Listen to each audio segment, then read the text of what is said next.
and welcome to the Paranormal Portal. I am your host, Brent Thomas, and we are thrilled you're here. We've got a phenomenal show lined up for you tonight, today, whatever time it is you're watching. I am joined today by Chucky Danger, who is a paranormal researcher, enthusiast. He's been actually teaching me a lot of stuff through the ages that I've known the guy, but he's been an incredible member of the community. He's a podcaster himself and has his own show going on, and he appears on a lot of other podcasts. So I wrapped him into making an appearance here with us today. So we're going to get into a whole bunch of ideas surrounding some of the nature of the paranormal, and I think some of this is really going to cook your bacon. So buckle up and stay tuned. Let's get into it. Hey, Chucky, welcome to the show, brother. Good to talk to you, Brent. Glad to be here. Yeah, it's good to have you here. Thanks, man, for making this happen. So not just a chat. You've been on the show before. Yeah, it's not. Up. Yeah, that's right. Chucky's also a mod in our chat and has been a dear friend for a long time now. He also helps take care of the Discord community that we have. But you've man, let me get into the microphone a little better here. I have to do some editing, but but you've been on the show before. And we talked about several of your encounters and such, but I've always been really impressed by your ability to think about this phenomenon, come up with ideas and such, and as to the nature of it, because I think the big thing about this stuff is we just don't really know what's going on. But, you know, is that just part of your nature? Are you just one of those guys that likes to, well, how does this work? Is that who you are, or is this just pretty specific for you? Curiosity is one of my greatest strengths and one of my greatest weaknesses. Because if you can't find the answer, it drives you nuts. Yeah, yeah, exactly. And for me too. Now, I know you've got experiences as well. So I think in a lot of ways, we're both very kindred spirits in that it's one thing to have experiences, but then it becomes, what the hell just happened? What is this? Because this isn't supposed to happen. This stuff isn't supposed to occur. This isn't part of our traditional thinking. And it really leads you on a trail of inquiry, right? Yeah, you fall down those rabbit holes and it leads you to more questions than you have answers most of the time. Yeah, for sure. Yeah, we did talk about all my experiences on the previous time we recorded. I've since had another Sasquatch experience. Really? I have. Okay. Not last year, but the year before that. I was out. Actually, it was last year. I was sighting in my 30-06. I just bought a brand new scope for my rifle. This is in October. And I went out to a empty cut block about 10, 11 in the morning after hunters would have a fair shot at getting whatever deer might be out in the field. And I set up a target and I'm sighting in my rifle. And I happened to be listening to Sasquatch Chronicles at the time because I had my earbuds in over my hearing protection. And you know, I've shot like 10, 15 rounds down range. So that's loud. 30-06 isn't a quiet gun. Yeah. And at the top of the hill, there's a big old cedar tree that just starts whipping back and forth. Oh. Like, it didn't make any sense. There's no wind. And I don't know an animal that would come into the area someone's shooting a gun like that. Nor a person, but also the feat of strength that would take to shake the tree the manner in which it was doing was phenomenal. Oh, wow. We're talking like a mature tree?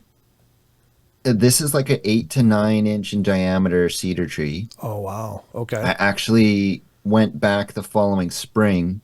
So I guess it wouldn't have been last fall. It was the year before. Okay. But I went back the following spring to go take pictures of the tree. So I have those posted to my Instagram. Uh-huh.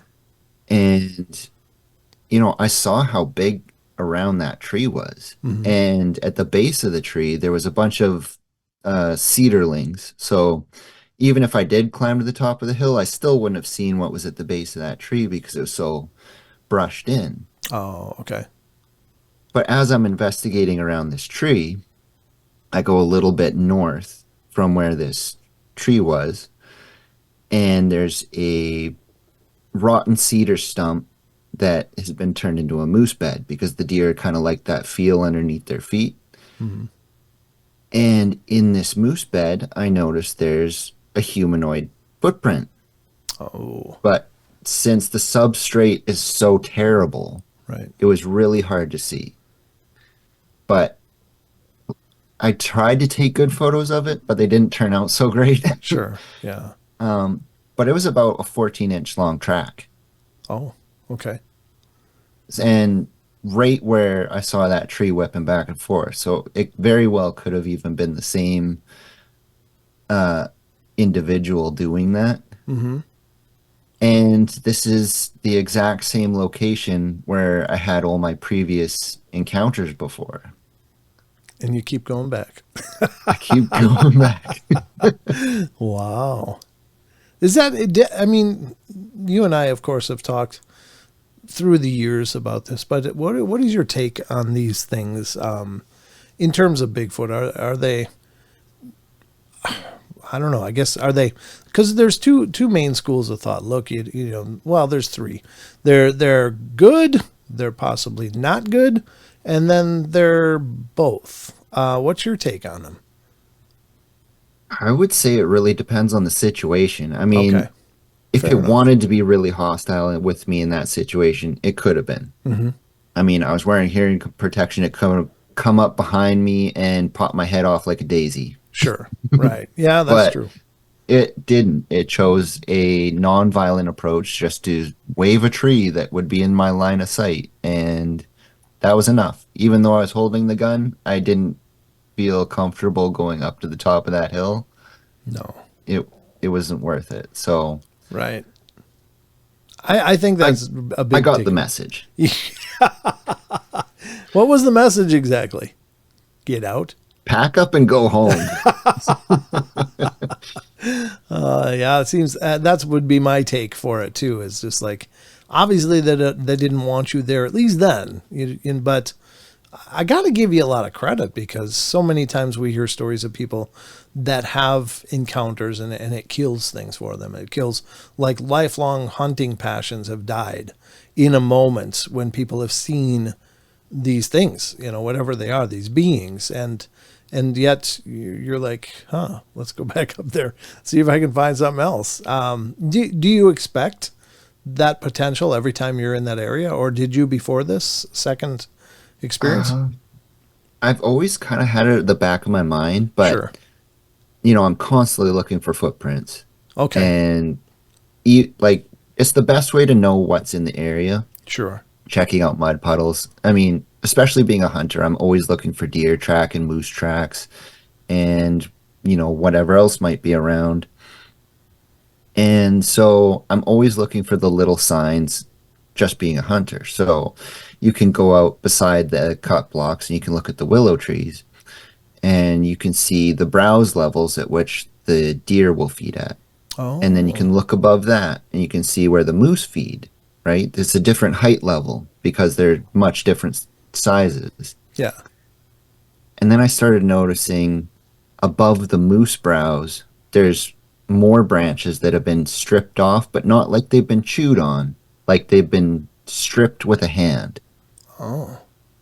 Like absolutely bare branches, way up high, like 8 to 10 feet up, and not nibbled on.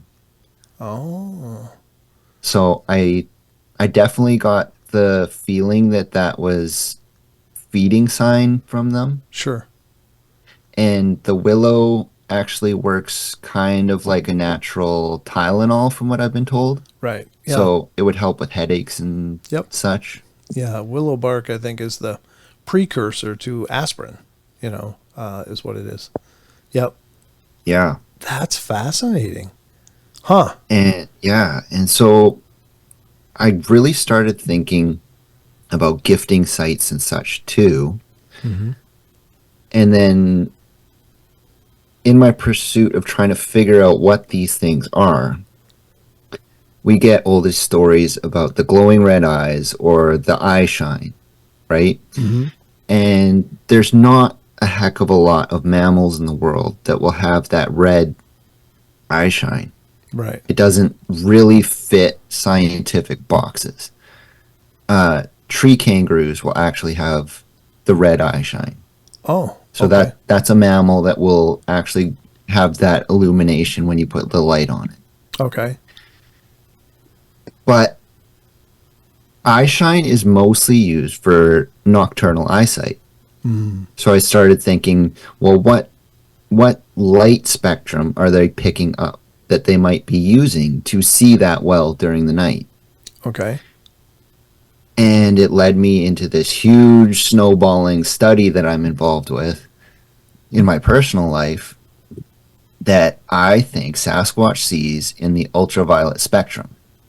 Wow. Because so many other animals that are nocturnal, actually the whole world, Yeah. sees in ultraviolet. Oh. And expresses different ways of communication and the knowledge of food availability as well. Okay. So as I looked into this, it started with owls because they're definitely nocturnal. Mm-hmm. You can take an owl from 3 different towns, different regions close by, and you can spread out their wings and hit them with an ultraviolet flashlight. The wing patterns, the bands of feathers coming down, will fluoresce in different patterns, short and long, depending on the region in which they come from. Oh, wow. Okay. So as they're flying, they're able to identify each other just by their individual fluorescence marks. And us as humans, we can't see that natively. We need special tools. And so most of the time, we don't know this communication is even happening. Right. So it got me pondering, well, maybe Sasquatch sees like that too. Sure. What else in nature is fluorescing like this? So I bought a UV flashlight. And as I'm walking around, even just outside my house, so many plants will fluoresce. Like you can go up to a fir tree and the little lichens that grow on the side of the tree Sure. that are dull gray and green. Yes. Yep. When you hit them with the UV flashlight, they're bright orange. Really? Yeah. Oh, that's fascinating. Huh. So the expression of color is dramatic. Huh. You know that go ahead. I'm sorry. Go ahead. Every living cell on this planet emits ultraviolet light. Sure. Okay. Even ourselves. Oh. So as we sit here living and breathing, we are emitting ultraviolet light. We just don't have the capability of really seeing it. It's not in a frequency that is easily captured. That's interesting. Huh. Our bones actually work like LEDs. Oh, really? Yeah. Wow. And we emit a brown-red light from our bones. Well, that's absolutely fascinating. And that might, you may really be onto something because so many times hunters talk about being absolutely hidden. I mean, they're all camouflaged. They're, in a blind, and they're sitting there and they'll be seeing something like a Sasquatch, and they'll, it'll be low light conditions. Usually most sightings are in that dusk dawn, in that very dark, almost light phase. Mm-hmm. And the Sasquatch turn as if they're just like a beacon, and they're recognized instantly. And it's kind of a baffling of the imagination because we look at things through our own spectrum. It's like, well, God, how did it see that person? Because Many times people will be like even looking through a scope at a Bigfoot Sasquatch, and I'm using both terms. I don't think that's what they're called, but anyway, I didn't mean to throw out both terms. But they are instantly recognized. It's like the Sasquatch. It's almost, I was considering that there's a telepathic element to this too, but they turn and they zero in an instant on where these people are. When they're, even in brush and cover, they are still able to be seen. And if what you're saying is true, then perhaps the way that they're receiving and filtering that light is quite a bit different from ours, so that Yes. our fabrics and stuff would not look like foliage, and the camo and the ghillie suit is all artificial fabrics and stuff, and it's not actual greenery and such, so that might stick out like a sore thumb. It would really depend on the fabric. Yeah, right, absolutely. And even I wear a lot of high visibility clothing for work. Sure. If you happen to mix your load with your camouflage, you're going to have high vis fabric all over your camouflage. Sure. And you'll see these bright yellow fibers or orange that really stick out. So there's a lot of things that in the mundane of the human existence we don't consider. Sure. But okay, here's how humans work that'll really make it make sense why a Sasquatch might tune in like that. Okay. Imagine a human is like a cuttlefish. Sure. Every little emotion that you put out, every intention that you do, changes your color and pattern that you're emitting. So as you see a cuttlefish that's hunting or finding a mate, or it's going into hiding or whatnot, it changes its color and its pattern. Okay. We do the same thing on the inside. We just can't see that the same way. So energy follows intentions, right? Sure. Yeah, that's really interesting. When you're in a shock state of seeing these Sasquatch, I'm sure we're emitting all kinds of color that we just don't see. Brown being probably the most pronounced. Yeah, along with a following smell. I'm just saying, I think I would. I've often wondered, what would that be like? And it's got to be one of the most horrifying experiences ever, to just be walking in out from a tree, steps an 8-foot plus huge thing, that you don't, you don't know what to do with it. It's just like, oh my God. And, my hat's off to anybody that can look at that and go, oh, and not flee in absolute terror. But crazy. I think that's fascinating, Chucky. I think you might really be onto something, because that really would answer some of those questions. Like, like I stated, that they just zero in on people in a heartbeat. And maybe it does have to do with the fabrics and possibly the emotion, as you're talking about. But I would imagine that, if it was in more light conditions, that's harder to understand, because of course during the daylight, the world is flooded with UV, light from the sun. And so maybe it wouldn't be as profound as it would be in the dark. However, in that case, the best way to understand how the UV world works is to take a step back from the cryptid and start looking at the everyday animals that use it. Okay. Which is mostly birds and insects, but everything seems to have a capability of some of it. Flowers, for instance, will express UV that we can't see. This is a good example. So a flower actually has the ability to hear frequency. So that they're finding out that flowers can emit their own tune that we can't hear. Like, have you seen the scientists that hook up these little cables to flowers, and they can actually produce music on a synthesizer? Yeah, I'm vaguely familiar with that. I know I've bumped into it at least through the years. It's pretty nifty. So they can actually hear the humming of bees. So if they know a beehive is, say, northeast, the flower heads will turn northeast. And a flower holds a negative charge a bee holds a positive charge. Oh. So as the bee is coming towards the flower, it senses that negative charge, Mm-hmm. and it can hear the flower because it's talking to it as well. And not only that, but on the flower petals themselves, there will be these special runways that the bee will be able to see that we can't. So imagine a daisy. It's just like a pure white flower Sure. with the yellow center. But along those white petals, there'll be a dark purplish strip, like a runway, basically. Huh. And so the bees will be attracted to that, land on the flower. They exchange a proton and electron.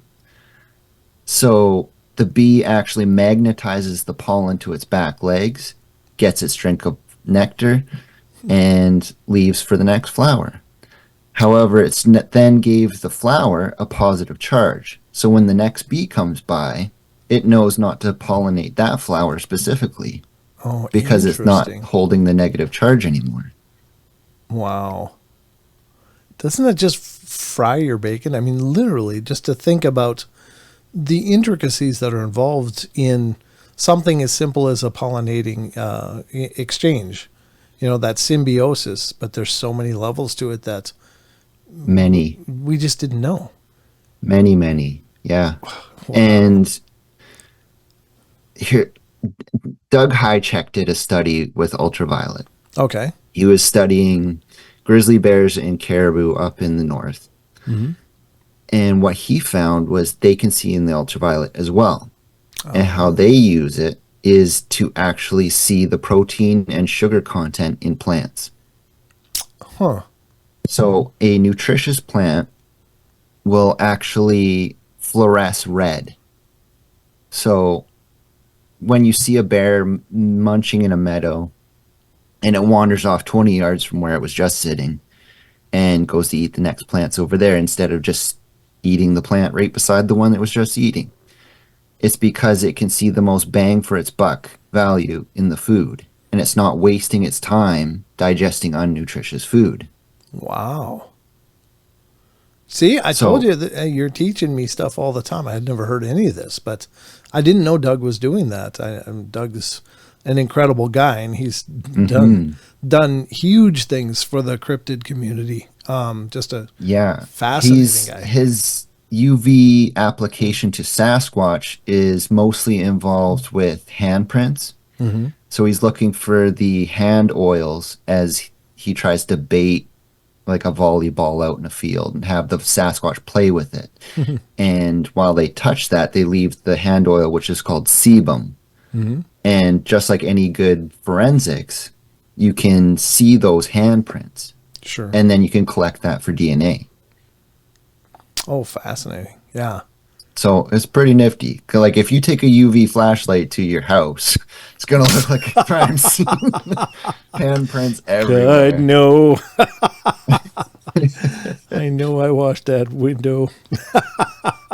You thought you did. Yeah, thought you did. Yeah, that's probably why I don't bring UV lights with me wherever I go, especially when I'm going to a hotel. It's like, I don't think I want to know. Yeah, I don't recommend. 0 out of 5 stars.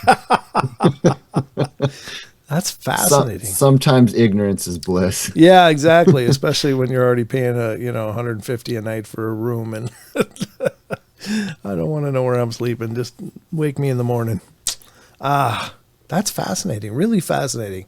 So how do you think that translates to the nighttime then? Is it because that things fluoresce in the night as well, even without that UV?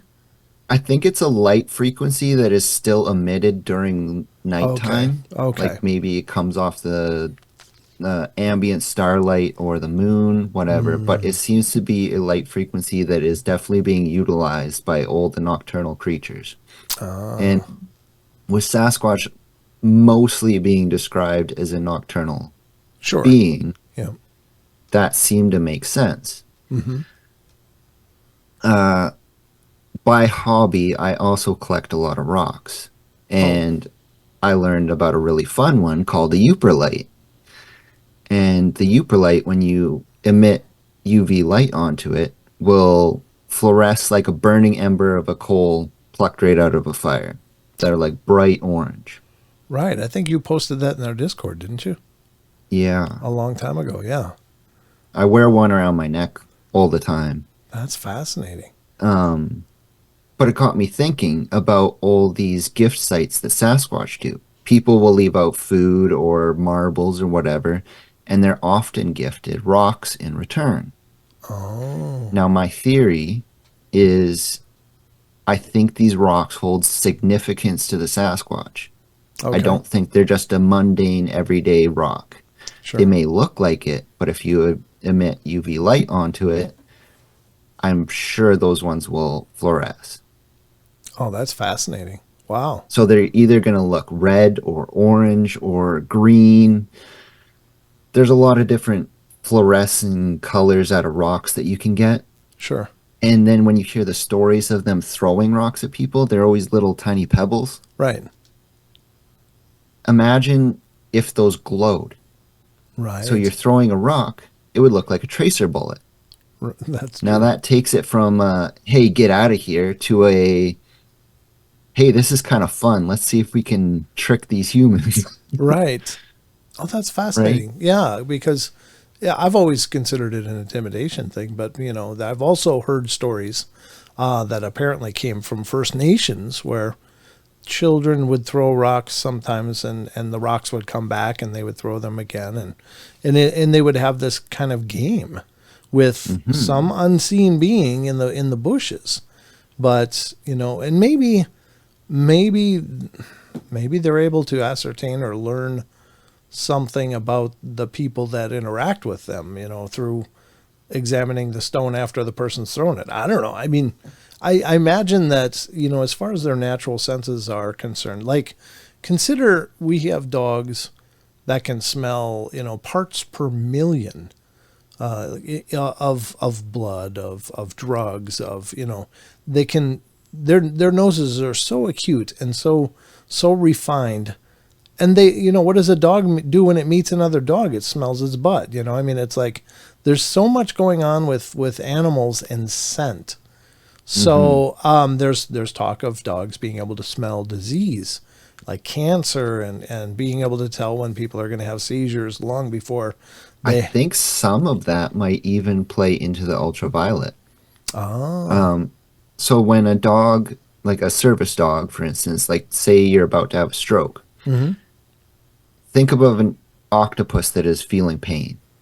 It just is flashing light and curling itself up, right? Okay. But it's emitting all that pain signal as light. Imagine we do the same thing. And your dog is seeing that and smelling your problem at the same time. Sure. It's a both and. Right. Ah, that's true. That could be a whole nother level to that. That's a great point. Because I think there is possibly, if there's an imbalance in the body, then of course our body processes would be skewed, and perhaps that's what they're cueing into, as well as on the scent variations. But you're right, if there's a visual element to that as well, like, let's say it's some form of bone cancer or something. Well, you were saying that the bones fluoresce, but maybe in some people they don't, and that's when they have those underlying conditions, or whatever. Right. So it's fascinating. It's funny that, given those potentials, it's funny that there isn't, and maybe there is, but medical research going on to help diagnose problems based on, the ability to perceive these light waves that we don't normally perceive. And maybe there is, but if There's I'm not familiar. Fringe doctors out there that actually will use sunlight as a healing tool. Sure. Because in essence, we are essentially just like plants, although we utilize minerals slightly differently. Okay. So we almost need to photosynthesize like a plant. And in our mundane human existence, we don't often do that, being working indoors all the time, or in our houses watching TV under blue light conditions and all this and that. Putting together podcasts, Yeah. We take ourselves out of the natural. Yeah. and don't apply the same rules to ourselves as what everything else does. Sure. And we came from nature, and so those rules still apply to us. And I think that's why we run into a lot of these health problems. Mm-hmm. Yeah, I think you're right. You know, there's any number of factors. Maybe, you know, with our living contrary to our natural tendencies, maybe that's really creating a weird, strange, odd light for everything else. You know, Probably. you know, I mean, can you imagine? Maybe we're supposed to be a certain color. And of course, you know, you talk, when people like recovering addicts or alcoholics and stuff, they have to go through a whole series of transitions physically, just physically, to get their body working the way it's supposed to, because these strange chemicals have been interacting so weirdly with their systems and creating all this imbalance and stuff. So, I mean, what do they recommend? Clean eating, lots of vegetables and sunlight, fresh air, getting out, moving your body, you know, all those things that'll help to reset our physical processes. So, yeah, I imagine we're probably just a ugly disco mess, you know? Probably. I mean, think about the description of Sasquatch's skin color. Mm-hmm. It's that charcoaly gray, ashy color. Yeah. And that would indicate a lot of melanin in the skin. Mm-hmm. So their light absorption factor would be huge. Sure. So if they are emitting light from their eyes, that is not beyond the realm of possibility. Mm. Especially if their eyes are so much bigger than ours. Mm-hmm. It might just be catching the light within and reflecting it out the eyes. Oh, sure. Yeah.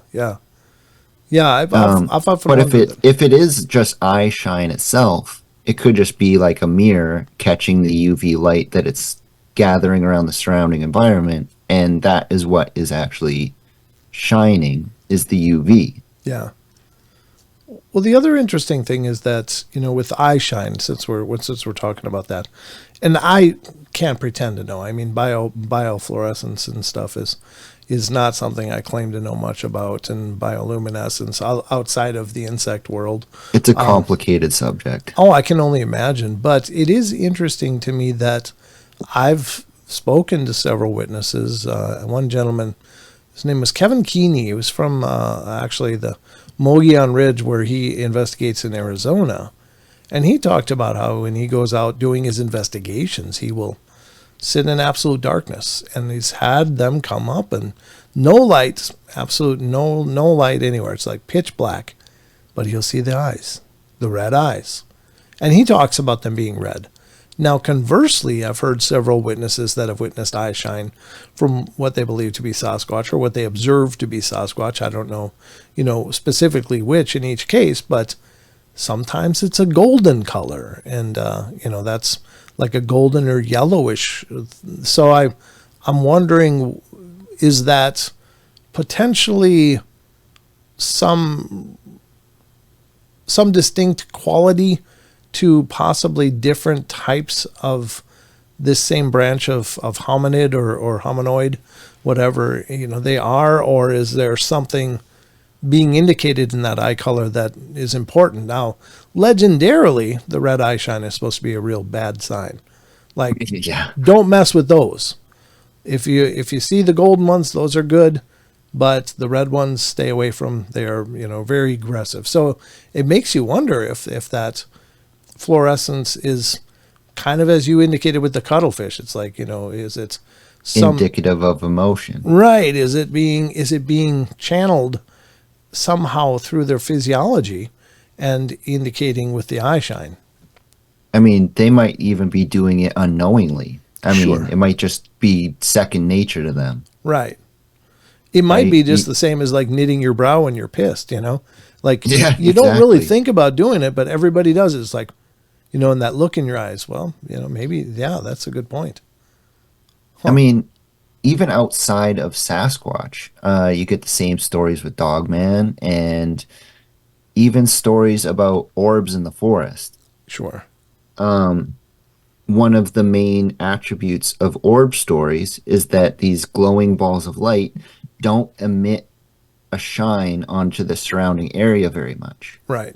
It's a very localized phenomena. Yep. Very localized light, very much like UV light. So UV is not a very bright light.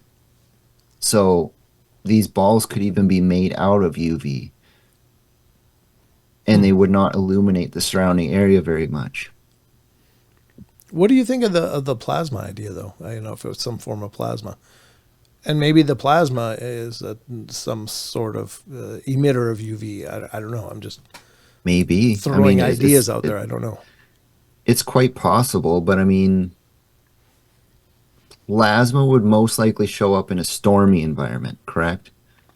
Yeah, or geological, or any ball. Or geological. Yeah. There's the geological functions. People talk about plasma balls around earthquakes and such, but I don't see them dancing around the treetops, almost like an intelligent design to them, moving with purpose. Yeah. Yeah, it seems to be something else. I agree. I'm with you on that 100%.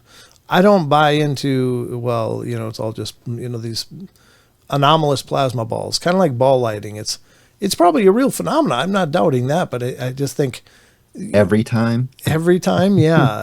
Is that really how prevalent it is? Now, I'm not pretending I know what it is, but I don't think that we can just jump on board of, whatever explanation some, scientific mind throws out there. I think that's premature because it's not really testable, right? And in the scientific model, I mean, if you can't test a hypothesis, it's about as valuable as, a kid, making a crayon monster at that point. It just doesn't, if it's not testable, if it's not able to be measured and weighed, and repeatable. We don't have those technologies yet to do that. But I like the direction you're going with this because, and I'm encouraged to hear that there's a group or at least an effort by a number of people to explore this possibility, because throughout the course of our discussion so far, you've really taught me a whole bunch of things that I didn't know. I just had no idea.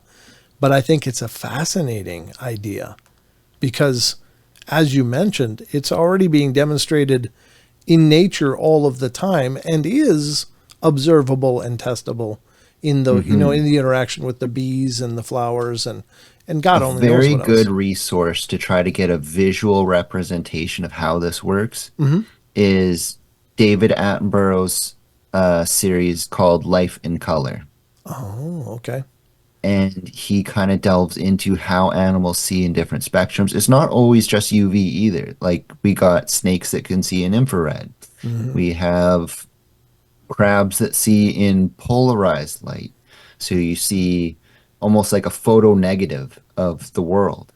Oh, interesting. Like fiddler crabs. So they're waving their claws on the beach, and their red claws would get lost in this sea of other crabs and the rocks even. But as soon as you flip everything to polarized light, those crab claws, when they're waving them, stick out like a sore thumb. Interesting. Wow. And you can even take the reverse of that and look at a peacock shrimp. And they're voracious predators and whatnot. But the eye spot on their tail, when you take the non-polarized light, like shines like a flashlight. So when they stick their tail at the entrance to their burrow, they're putting it out as a warning sign, like, hey, stay away, this place is occupied. Oh. So it's not always just the one frequency. There's all these other ones around as well. Oh, that's incredible. Okay. But going out at night with the UV flashlight, the world really does look like the movie Avatar. Everything is just crazy wild colors. And I think at one point in time, humanity probably did have the ability to see an ultraviolet light.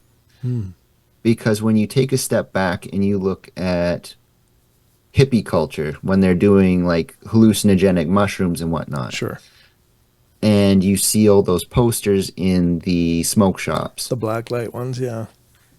They're all the same colors that are being expressed in nature. So where did that come from? Oh, sure. Okay. Right? How did we come to that conclusion that this is how these drugs make us see when nature is the one that's presenting those colors all the time? I think what it is doing is connecting synapses in our brain that don't normally connect. And I think sometimes that's how we see these cryptids and supernatural beings, is it might just be a simple synapse connecting that doesn't normally connect. And that may be why person A sees it, but person B doesn't. That's interesting. I had a discussion with Mike Ricksecker on a recent podcast, and we were talking about, frequency and such like that, and certainly light is a frequency, so that makes sense. And what are we capable of perceiving? Now, I think it's a pretty well-known fact that our brains are actually taking in millions of pieces of information per second, but discarding so much of it and just feeding us what I guess it's been conditioned to feed us, and manageable bits. Yeah, the manageable bits, or the important bits that deal with, things we're working on or functioning with or whatever. Now, is that also translatable then? Like, is it a deconditioning from our natural state? Because oftentimes through the course of the shows, we've talked about kids and how they are capable of having full conversations, seeing and experiencing apparitions, and talking and playing with them over, months or weeks or whatever. And to the point that the parents are convinced they're seeing and experiencing a personality that the adults can't. But then that generally changes through the growth of the child, that they will hit a point where they outgrow it. And is that the deconditioning process of just growing up and focusing on this physical world that we're a part of, whereas maybe their brains as small children aren't throwing away as much. They're sucking in everything. So Exactly. they're seeing things that are there and are represented in their reality, but we've long since quit seeing those things, or stopped, or just ignored those things for so long that we can't see them anymore. And so say we were just like Sasquatch, Okay. and you're able to see in the ultraviolet light during the nighttime, and that's how you protected your family. Mm-hmm. Then we got into the habit of having a fire going all the time. Yeah. So you're relying on the firelight, and so your brain gets lazy. Sure. So it's almost like an adaptation out of the abilities that we would naturally have. And now that we live in a modern world where we have lights at our whim, we really don't need to be able to see in the ultraviolet. I mean, Sure. how fantastic would it be if we could, and we could see all these hidden messages in nature and everything. Mm-hmm. But we're focused so much on the human existence that we negate the life of everything else around us. Yeah. Oh, yeah. And I think in order to understand something that we can't, like Sasquatch, we have to first take a step back and look at the whole picture on the puzzle box, and not focus just on the one puzzle piece. Right. Right. Yeah. Kind of learn how everything works. And then it's that ecological web. So if something like this works like that, then maybe this does too. Sure. Sure. And interestingly enough, one theme continually comes up in Sasquatch encounter stories is, if you really want to piss them off, shine a flashlight at them. And I imagine that, Sasquatch are obviously seen during the day, and they can function just fine in daylight as well, although they seem to prefer the night for this very reason.